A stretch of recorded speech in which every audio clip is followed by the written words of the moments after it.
Nah, aplikasi yang lain masih di ITS ini teman-teman, kita akan membahas di public transportnya. Jadi disebut sebagai Intelligent Public Transport System.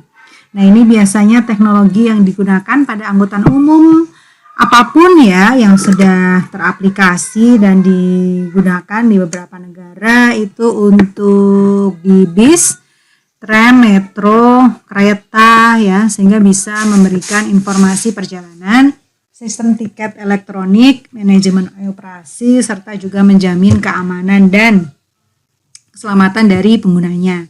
Jadi misalnya salah satu contohnya ya, seperti yang tersedia di sini, ini kereta di Eropa teman-teman. Jadi di sini terlihat bahwa ini adalah lajur ya. Jadi untuk rute dengan tujuan tertentu itu lajurnya berada di lajur yang mana. Itu yang pertama ya, mengenai lajurnya.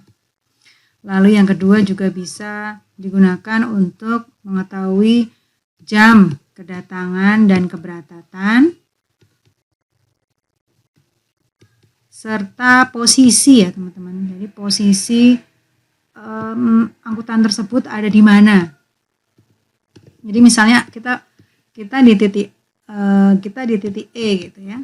Nah, kereta ini melintas dari A, dia lewat B, lewat C, lewat D. Jadi posisinya saat kita di sini jam 9.30 misalnya, posisi kereta yang akan kita naiki, yang misalnya dia akan menuju ke H gitu ya, FGH, nah dia ada di sini misalnya. Jadi kira-kira dia akan datang, kita bisa membayangkan gitu. Oh, dia lagi di posisi kota C berarti, atau titik C ya. Jadi dia akan kemungkinan nyampe 10 menit kemudian, misalnya demikian. Jadi posisi halte atau posisi lokasinya. Itu. Aplikasi yang lain ya, ini juga bisa untuk mengetahui perencanaan perjalanan teman-teman. Jadi misalnya seperti ini. Ini aplikasi IPTS di Sweden itu disebut sebagai Stockholm Transit atau SL ya. Jadi di sini itu kalau kita akan menuju ini ya, di sini dari aplikasi ini kita bisa tahu oh kita tuh mau berangkat di kota apa gitu atau di shelter apa. Jadi di shelter misalnya di Torridsplan di sini. Nah, sampai ke Tekniska Högskolan. Tekniska Högskolan itu artinya fakultas teknik ya di universitas tersebut gitu misalnya. Dari titik A ke titik B. Nah, di sini akan terlihat teman-teman. Jadi misalnya ini pilihan perjalanannya ya. Ada nomor 1, 2, 3, 4, 5 dan seterusnya. Jadi ini mulai dari yang jam kedatangan terdekat sampai yang terlambat gitu. Jadi misalnya kalian search di sini pada pukul ini ya 18.46 nih kan ya, searchingnya 18.46. Pada saat searching di aplikasi tersebut maka dia akan menunjukkan bahwa yang terdekat tuh jam segini nih, jam 18.47. Nah, kamu akan sampai di Ostra Station ya. Jadi kalau yang ini dia ingin berangkat dari Torridsplan ke Ostra Station, stasiun Ostra. Nah, ini bisa ditempuh dalam waktu 17 menit. Dengan apa gitu? Dengan menggunakan kereta ya, ini kereta hijau, ini kereta disambung bis gitu. Jalurnya jalur 18 dan rute 18 dan rute 4. Nah, akan ditempuh dalam waktu 17 menit gitu. Nah, ini ada juga tentang rute atau halte. Ya, ini adalah titik-titik halte yang akan dilewati jika teman-teman tadi ya berangkat jam segini. Ini kalau diklik gitu dia akan kelihatan.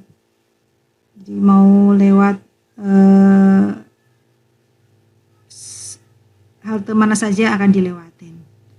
Jadi di sini cerita bahwa dia pakai kereta selama 6 menit.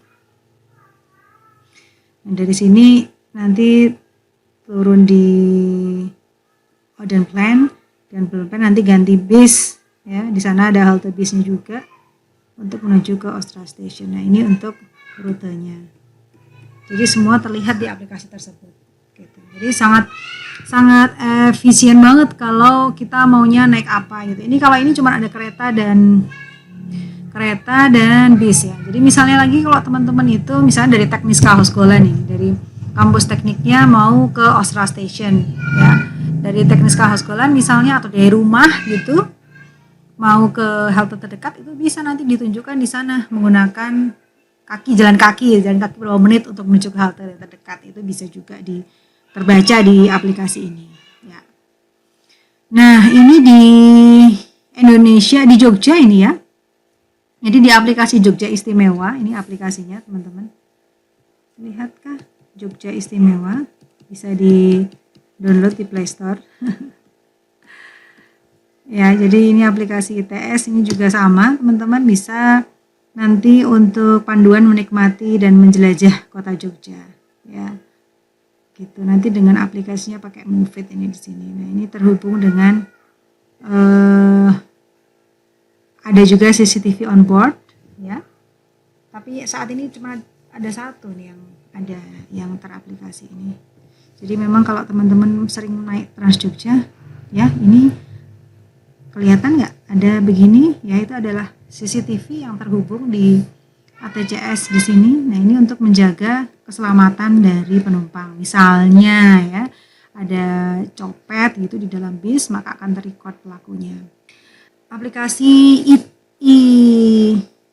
e-tarif ya yang ada juga di angkutan umum ini di KRL Jakarta. Jadi di KRL itu sekarang sistemnya tidak tiket lagi, jadi tiket kertas itu sudah tidak ada lagi ya. Terakhir banget saya ke Jakarta sebelum pandemi itu juga saya baru ngeh gitu karena udah lama nggak naik KRL, ternyata dia nggak ada sistem tiket kertas lagi dan semua digantikan oleh mesin tiket. Nah, ada